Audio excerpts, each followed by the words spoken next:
start at the top. Nick Saban. We know why we hate Nick Saban here in town.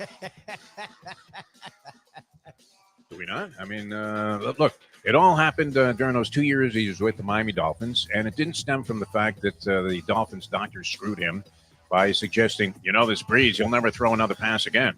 And Dante Culpepper, even though he was timed in a wheelchair at 9.6 in the 40-yard dash, they said, well, this is your guy, Nick. Imagine the time. Wake up with Defo, joined by Lubie. Welcome to the Defo Show.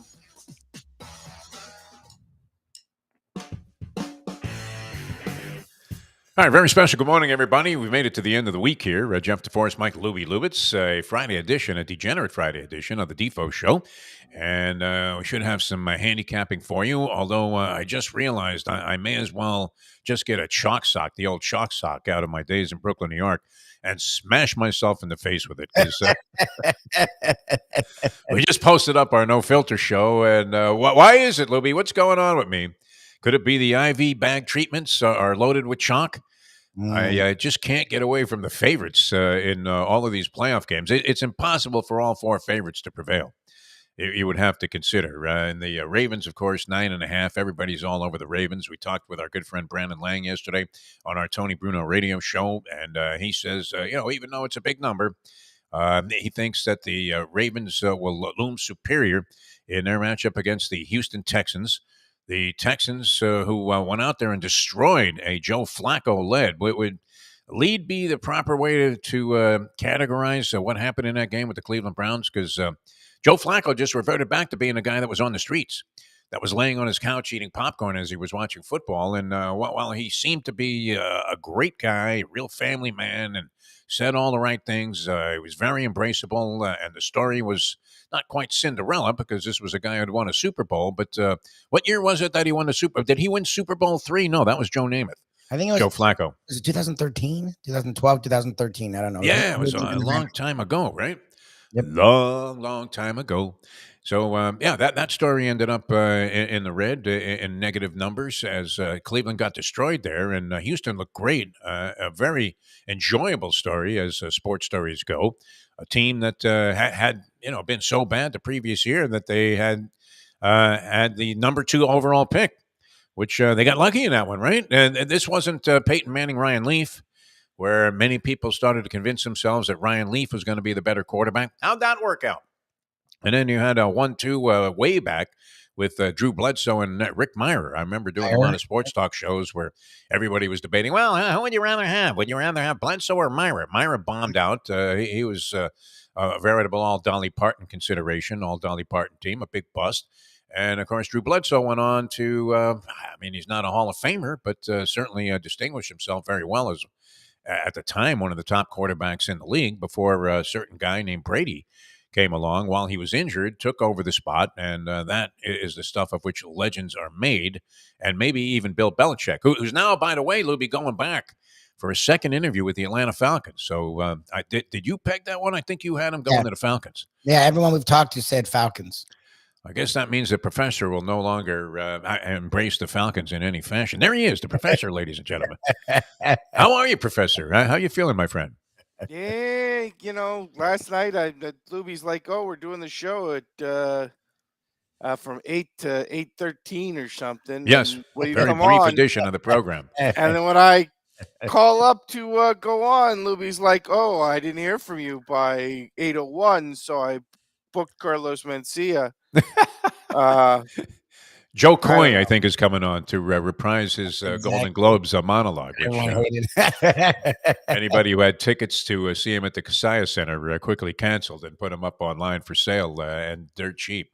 And you guys were doing a trivia last night, of course, at Landlubbers. How did that go? Well, what? No, it went well. No, always does. It actually went well. It's like systematic at this point. People really like it. They have a really good time. Yeah, you guys have developed this into something. I mean, attracting people from all over the country to come down there, including our good friend Andy, who it's always good to know that Andy's still breathing. So anytime there's an Andy sighting at Landlubbers, we're particularly thrilled. All right, we're going to get into a big board here. Did you have any predictions, any thoughts on the playoff games? You're not really inclined to bet the pros. You probably – did you have Wichita State last I like night? Everybody else, I think you got to like I think you got to like the Texans plus the 9.5 looks like a Okay. nice spot. Okay. And then Kansas City has kind of owned Buffalo in this situation, and certainly I hope that there won't be another repeat of Josh Allen with his ridiculous fake slide, which I don't know how anybody comes away feeling like that was just a juke move. I Yeah. mean, you're looking more pathetic than normal Buffalo fans. So those would be a couple I'd look at. College basketball, obviously a lot of big matchups, but I would say look at Akron tonight, only laying 1.5 on the road against the Kent State team that does not defend their home court very well. All right, very good. All right, the big board. What have you been looking at? A lot of different things Well, going on. it's interesting because you obviously mentioned the Belichick thing, which Yes. you of course have historically been very sympathetic over the years to Bill Belichick and just generally corrupt, disgusting scumbags in general, particularly if they're Patriot related, like Patriot owner Bob Kraft, who is of course a sex offender, Yeah. and child molester Tom Brady. So, I've Think been you're going a little Aaron Rodgers on that one. really. How is that? How is that slander? How is that Aaron Rodgers? I mean, again, there's no pictures of Jimmy Kimmel making out with children. There are Brady videos.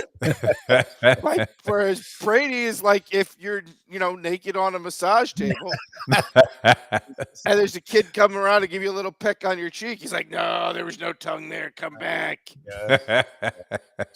Anyway, but that wasn't really the one we've taken a lot of pleasure in this week, and that is of course the subject of this week's big board. Oh, there you go. Is, with a really somewhat surprising retirement, although it probably shouldn't have been going through old big boards. And you noticed throughout the course of this season that this man was being unusually pleasant. Yes. And had tracked it to maybe he was charging for interviews. But no, it was apparently because he was anticipating not being a college football coach anymore. And that's going to be the breakdown of this week's big board, which is the big board of Nick Saban's next career move. Excellent. All right. We don't think we're rid of Nick Saban. We feel like we're definitely going to see more of him, just not in the capacity of the head football coach as the University of Alabama, but certainly in some move, right? I mean, we don't think he's done, right? No, I mean everybody's thinking he replaces Lee Corso. I can't wait for Nick Saban to put one of those mascot heads. Yeah, he's gonna put the crap on his head. I don't think that's seems a little out of character for Saban. I would imagine that will be a tough move to convince him to do to make the kind of money he's going to get paid to be on that show. Yeah, I don't think that's going to happen. I don't see him and Pat McAfee being able to. Imagine Saban having to feign respect for McAfee. That Nick Saban's not AJ Hawk. He's not just going to sit there and stare blankly into the screen with his fetal alcohol syndrome. I'm glad you mentioned that. Dead eyes, looking like a hammerhead shark. Yeah, so weird. The entirety of the show. No, I don't see Nick Saban being able to manage doing a game day. But that will lead us to what might Nick Saban do, and we'll start with number 5, which I think is the obvious one, and that is Nick Saban. Because if you have spent the last 18 years convincing young men to come break their body for free in trade for a University of Alabama education, then convincing bored housewives to shovel over their money in exchange for absolutely nothing really doesn't seem that difficult to you, right? I mean, comparatively, that's not that tough a sale. I'm with you.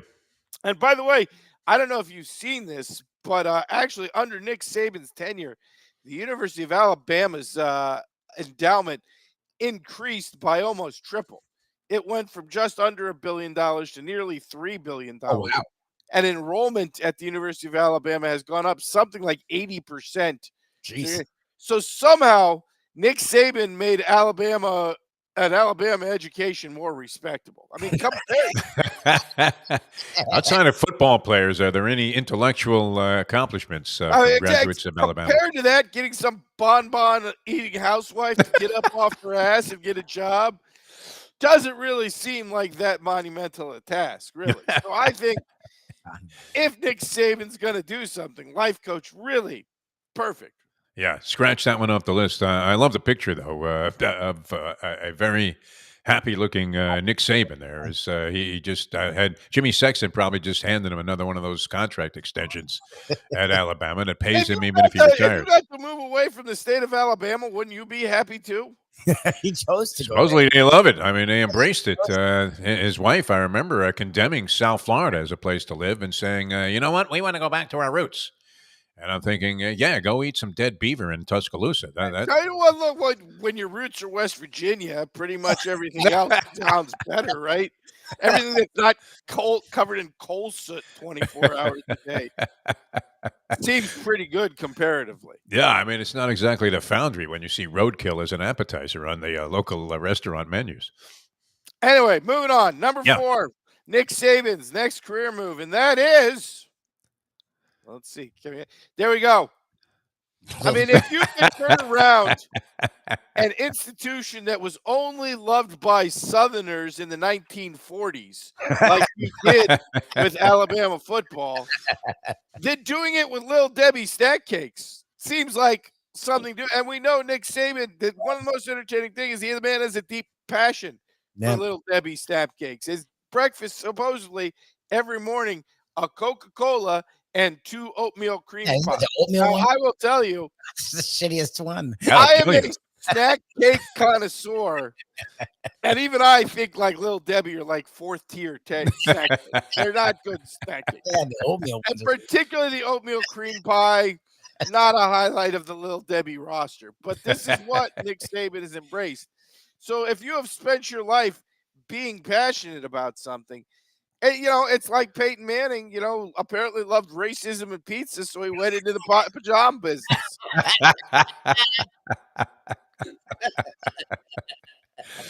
Yeah, Peyton Manning apparently loves nothing better than shitty beer and transsexuals. So he owns like 5 Budweiser Light distributorships. I think Nick Saban can expound on this model and make the oatmeal cream pie great again. It's very possible. Yeah. Movement.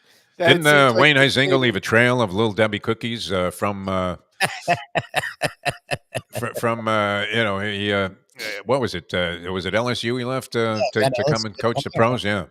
Yeah. Again, I feel like if you can do this for Alabama football, you can do it for another Southern institution that nobody outside of the state of Alabama really likes. Much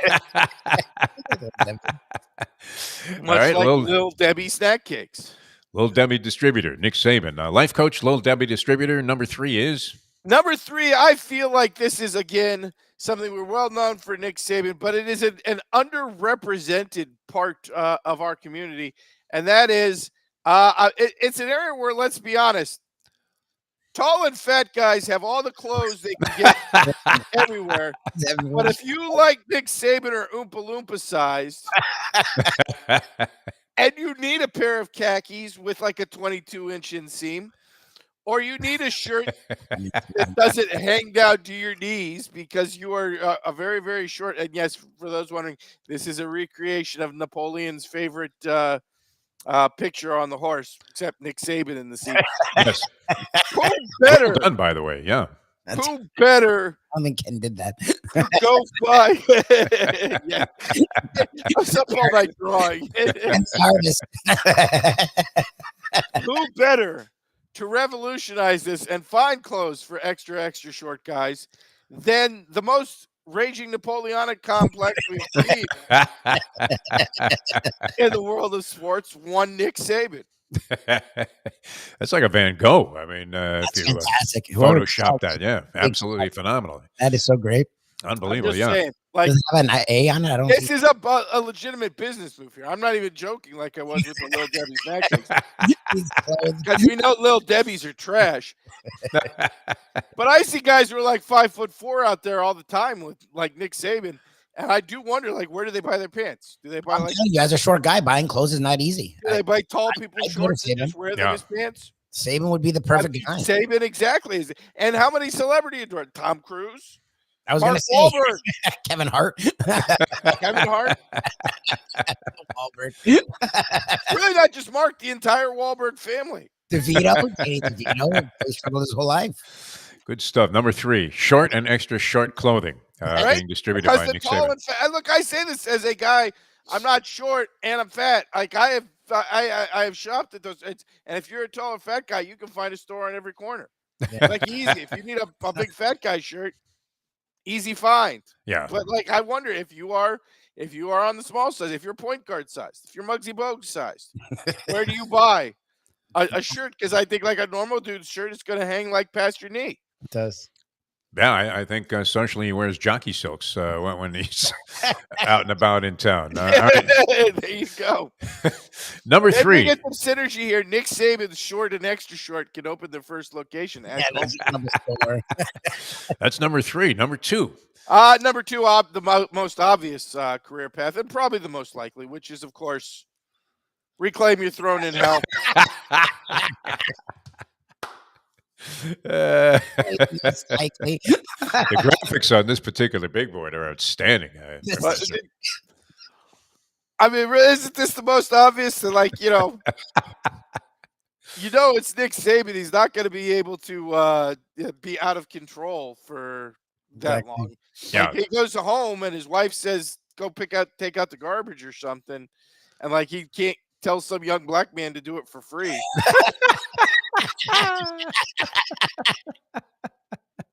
He's gonna get aggravated and like I want to go back to be the boss. And of course, as we know, the famous line from Milton's Paradise Lost: "Better to reign in hell than serve in heaven." Pretty much Nick Saban's name written right on it. That's great. No doubt about it. All right, that's number 2. What's number 1? Nick Saban, future endeavors.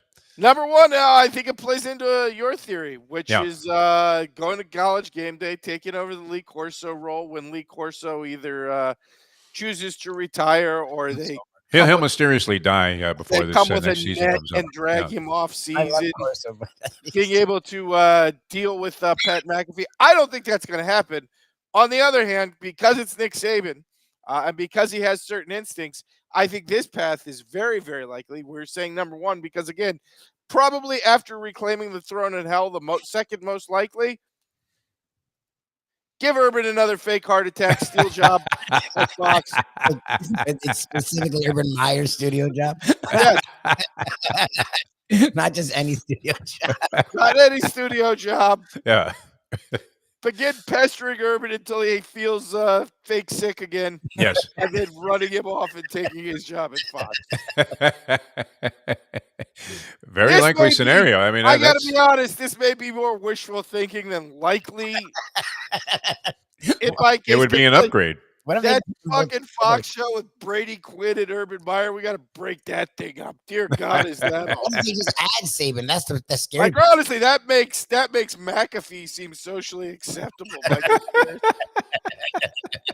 maybe a choice between like being forced to watch the Aaron Rodgers, Alex Jones hour before college football game, or dealing with those two and Matt Leinart. Oh my God, that's great. I'm all in on watching Aaron Rodgers just slander people for an hour.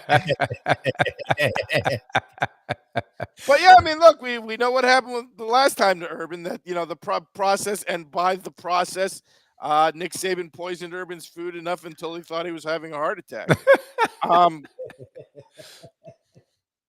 So I why not do it again? Grab yourself that cushy studio spot at Fox. Seems like a perfect landing spot for him. Although I still want to see him put one of those mascot heads on.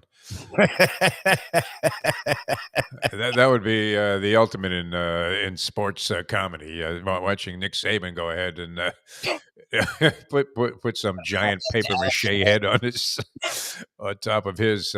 Excellent stuff, Professor. Excellent stuff as always. So we appreciate you coming on. I don't know if you'll be able to reprise that. Is there any chance we can coax you into because we love Nick Saban material, especially negative Nick Saban material.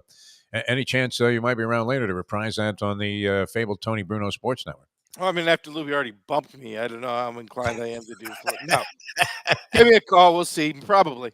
Okay, all right, that'll be great because we could use a little infusion of entertainment there on that program. That'd be a lot of fun. All right, always a pleasure. What do you got planned for the weekend? You just going to be watching the football games, or Really? I mean, you have to ask. That's kind of a College question. basketball. I didn't know. I mean, I didn't know if you were that enamored with the pro game. I figured, that you might. There's like be, 3 football, or there's like 1, 2, 3. There's like 5 football games left in the year. Of course, I'm going to watch it. I'm not that enamored with the pro game, but I also watch the XFL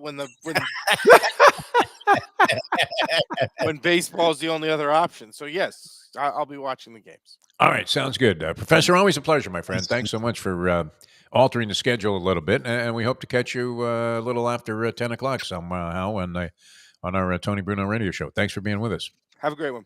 All right, the professor, ladies and gentlemen, on his game as usual. He was classic. Oh my god. Yeah. The pictures there were phenomenal. All right, we're going to take a quick break. Come back. The Greek's going to join us, or scheduled to join us here, so he'll have some selections. He was smoking hot all season. I don't know of anybody that had a better year picking football games than the Greek, who does it by bizarre methodology. I don't know. Is it just straight? He gets the call straight from Steve Wynn? Yeah, he gets. By the way, everybody's sending it in on so-and-so. He deals with a bunch of different handicappers, and then he comes up with his own opinion. Very good. Yeah, no, whatever he did, it worked. I mean, he was phenomenal this year and blew out everybody in that contest. He probably was under instructions. Make sure you win a lot because we don't want to give away that trip. Exactly. It's like a golf cart, trip to Vegas. It was like nuts. A golf cart that you could drive to Vegas and, it would be legal on the interstate. No, that was some phenomenal souped-up golf cart he was giving away. And one of those things go for it. Because I always feel bad because my inclination is to want to take some kind of BB gun and blow out the tires whenever I see them on A1A. And as we've said, I mean, what is it about people that drive golf carts on, in my case, A1A, just absolutely inundated with them. And yet, and many equipped with very loud musical apparatus, just booming stuff. And it always strikes me that the people that have the loudest musical ability to play music out of their vehicle always have the worst taste in music of anybody that we've ever known. Huh? I mean, I'd almost rather have them singing along to "You Light Up My Life" than hear this, crass shit that is always just booming out of every speaker that's mounted on a golf cart. All right, we're going to come back with more. The Greek's going to join us here on the show. A Degenerate Friday continues in a moment here on our South Florida Live channel. And, of course, much of this posted as well on the Scoop Skolnick's 5 Reasons Sports Network. I think you could just post a big board there and shake them up. Posted on the 5 Reasons. No, you don't want to. They would get any of this. They want to talk. What's the point? They want to talk Heat trade. Kyle Lowry. Do the Heat want Who him? can they get for Lowry? Yeah. Hawks want him. That's what they Are want. people really that obsessed with the Miami Heat? I don't sense that. Do you? There's a strong. You don't go to Twitter. Lots of people on Twitter talk about this most inane garbage. Who gives a shit? I'm not inclined to ever get involved with now known as X. And the whole thing, and getting into these arguments seems especially lame, doesn't it? Just go ahead and let the person insult you, and let it go. All right, we're coming back with more in a moment. Now that The time. it's 8:28. Folks, Tony Segreto here. Let me ask you a question. What do you look for when you go out to eat? Good food, obviously, friendly atmosphere, not too loud, but good energy, reasonable prices, and a place where you feel comfortable. All those ingredients, no pun meant there, are hard to find unless you're talking about the Texas Roadhouse. You see, they encompass all of those attributes. Really, really good food, amazing atmosphere, good for a family, good for a date, or just a night out for yourself, and prices that will make you extremely happy. Their ribs unmatched, steaks hand-cut every day. Everything, and I mean everything, is made on site, including their incredible bread. It's the one day, folks, that you can forget about low-carb diets. Trust me when I tell you, Texas Roadhouse, your restaurant, your destination when you say, where should we go and eat tonight? From the newly renovated sports bar to the beautiful bayside views captured at the Tiki Bar, Jimmy Johnson's Big Chill has it all. Located at mile marker 104, the Big Chill also offers waterfront dining while experiencing breathtaking sunset views of the Florida Keys. It's simply the hottest spot in the Keys to cool off. That's Jimmy Johnson's Big Chill at mile marker 104 in Key Largo. For more information, call today at 305-453-9066. I like when the guys on the CBS pregame show, you Yeah. got like Boomer and all of the crew there, they're picking games without the point spread. And then Yeah, that's they're great. unanimously, on the side of the favorite. Picking games without a point spread is like telling somebody that you banged the girl last night and she was a hooker. I mean, that's the way I look at it. Got home last night, yeah. We now return to the Defo Show. Born to be wild. Yeah, wild card weekend last week, and now we have the divisional playoffs coming up, and we want to get some insight into picking the games. Lubie and I. Well, Lubie's gone and stepped out a little bit and has become a little bit more daring. I have morphed into, and this is tantamount to moving into Century Village, and just conceding that your life is over. Where you're constantly finding yourself leaning towards the chalk. I'm embarrassed about this, so we want to get some real insight into what's going to happen. And the hottest handicapper that we knew, with all the different people that are outstanding at picking games, including our own beloved friend Mark Lawrence of PlaybookSports.com, and many others that have appeared on the show, Brandon Lang. This guy was, on fire all season long. So we welcome to the show the Greek with some of his selections for this upcoming weekend's 4 games. Greek, how are you, my friend? I'm doing good, buddy. How are you? How you feeling? I'm doing well. Okay, yeah, and I'm glad you reminded me. Are we on today for 2:35 on the Greek show? Sure. Yeah. Okay, all right. I'll come in and help you bury your public, and hopefully you remain on track here to have one of the outstanding seasons. Is this your best year ever picking games? Because you buried those people in your contest. No, I don't know. Maybe. Oh, I don't know. Maybe not. There's been some good years. There's been some, there's bad years. I mean, good and bad. But I mean, I just do it as it comes. I really don't look at it personally. I look at years more than betting. But it's different now with the Hard Rock bat. That it's legal now because I'm down to the casino a lot betting, and I enjoy that. I have a good time with that, and I like that one feature to have where you can cash out if you've got a parlay going. They'll send you a text and ask you if you want to cash out, which is a nice feature. Oh, wow. I don't know. Yeah, if you were going to do that, can you cash out in the middle of a losing game if you're say betting 2 games and you're down 16 points in the second game? Obviously, you're like iHeart Management. You're making a claim that's foolish.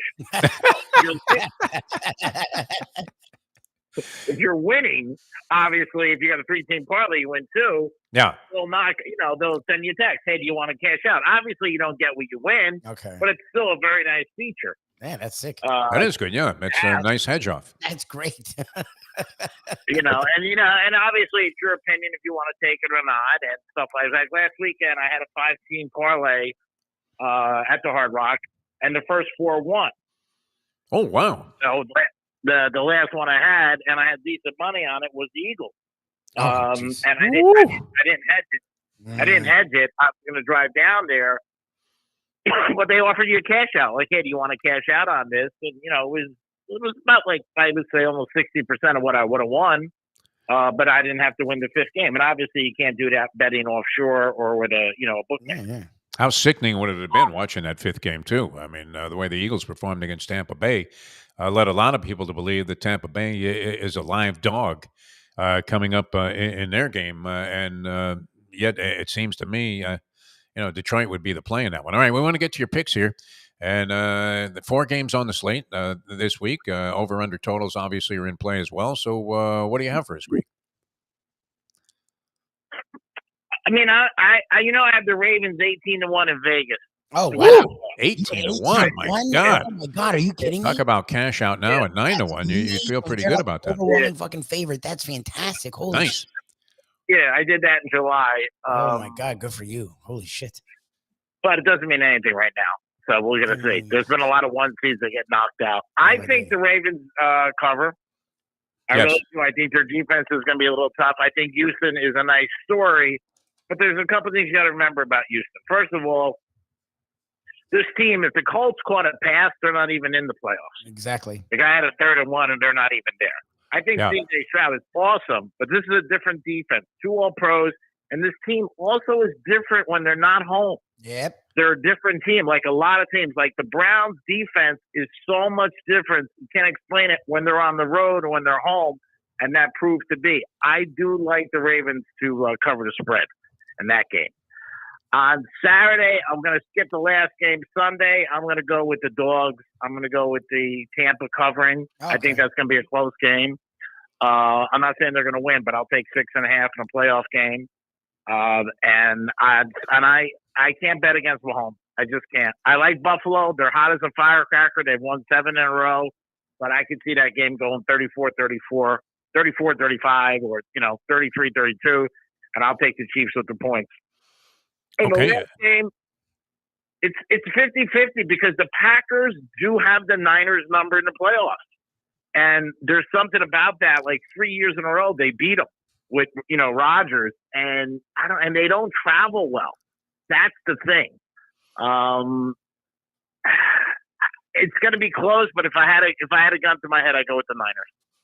So the favorites on Saturday, the Dogs on Sunday.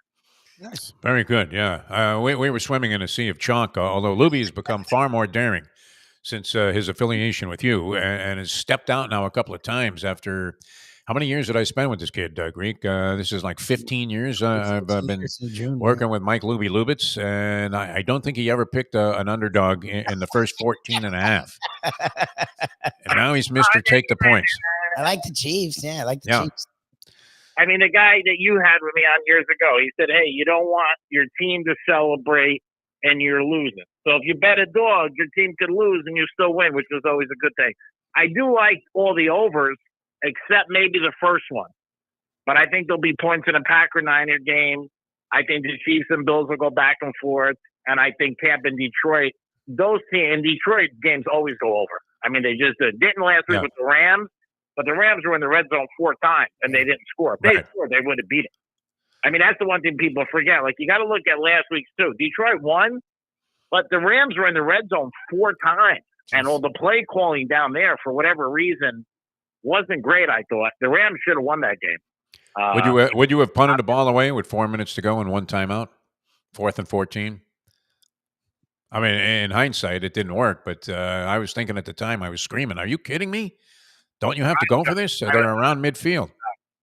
No, I would have went for it. I would have definitely went. Because the way the NFL clock is, like the last 3 minutes, if you don't have a timeout, the game's over. Yeah, it's done. Sure. So, I mean, like, they always talk about, well, if we get the ball back. Yeah, if I married Kim Kardashian, I bet we were able to be afloat. What do you want me to say? And, you the thing to do is, I always tell people, you have the rock. Yep. Don't give it back. So why give it up? Yep.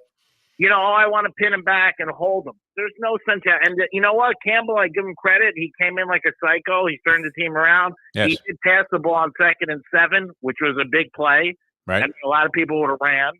But I would know. If I was the Rams with his receivers, I had the Rams, too, to win it all at 48-1. Ooh. And, oh, my God. I thought they were a shot. I really did. I thought they were a shot to win it. And I had good money on that game. But that game should have went over. So I do like the 3 overs. The first game, I don't like the over. I'm not 100% sure because of the weather. And it's supposed to be like rainy and cloudy. If it's decent weather, yeah. I do like one prop I'll give you. Lubie writes it down. Lamar Jackson over 227. Passing yards? Wait. Yeah. Wait. Yeah. Oh, passing yards. Yeah. No, that makes sense. Passing yards. Yeah. I mean, I don't think he goes 227 in terms of weight. I don't know. I think he does, actually. Excellent stuff. Yeah. So you got a lot of picks there. You got the that was good. Yeah, you're all over the place. and Lamar. Excellent. And if I win, I'll probably take off Monday. There you go. All right, where are we going to be on the radio dial later on today? Where can people catch the Greek show? The Greek Zone is going to be on Real Radio at 2:00. I'm on from 10 to 2 in the Penthouse in the Greek Zone, where we have handicappers on every day. You're going to join us today, and we'll be talking NFL playoffs, the NBA. Some good games last night in the Pac-12 out west. Gonzaga we gave out. They won. Utah we gave out over Oregon State. That won. So that'll be 2 to 3 today where, we got guys on every day who call us from Vegas who are real handicappers. and no, not some Shemenki on 8th Avenue and just picking a game with his hula hoop. So whoever wants. Sounds good, my friend. Hey, thanks for joining us. Always appreciate it. And we'll talk to you later on this afternoon on your show on Real Radio. All right, guys, have a great afternoon. Be good, Lubie. Peace. Thanks, Greek, man. All right, thanks a lot. The Greek, ladies and gentlemen, been hot all year long. Yeah, All right, we have to run, and we appreciate you guys tuning in. We'll join you again if you download the app, Tony Bruno Sports Network. Lubie and I will be there at 10 o'clock today, 10 till 12. And then, of course, Mike Mayo's Lunchbox. I won't be able to venture out to the racetrack, which is always an unfortunate thing. But you guys will be there at Gulfstream Park, the 10 Palms, for Mike Mayo's Lunchbox. Always a spectacular offering, and always enhanced by the fact that there's actually live wagering right there. Mayo's not as inclined to get up in the middle of the show and bet like I am. No, he does it That's before the show or on his app. Yeah, he's one of those strange guys that's on his phone. I mean, that always, seems a little bizarre to me. But it takes me forever. I'm still in the Stone Age, Lubie. I actually like to get up and go to. At least I'm using the self-betting machines because some of the people at the pari-mutuel windows don't necessarily always understand and comprehend everything that you're saying, although they have some excellent people there at Gulfstream Park. But this way, if there's a mistake made on a ticket, it's on you, right? I bet the wrong track. Are you kidding me? I used to love that honorary guy that was down there at the Tiki Bar many, many years ago. I'm sure I would imagine he's not with us anymore. But he was hard of hearing, couldn't see, and particularly cantankerous and honorary. And you would call out a bet and you go, "What?" He's mad at you. Then you'd look at your ticket as you walked away and say, "Hey, Louisiana Downs, what are you talking about? I was betting Oaklawn Park. How did you misconstrue that?" We have to run now. We'll see you at 10 o'clock, Tony Bruno Sports Network. Download the app. You can hear it loud and clear all over the place, and excellent sound on that thing, too. If you have Bluetooth it in your car or on one of those sound bars, it's going to sound like FM radio. So enjoy that. We'll have Mike Mayo's Lunchbox at 1 o'clock coming your way from Gulfstream Park today. For Mike Lubie Lubitz, I'm Jeff DeForest. Have a great weekend, everybody. We'll see you next time as we leave into that. The time. It's 8:41. Let's go to eat a damn snack. Look what they done to my soul.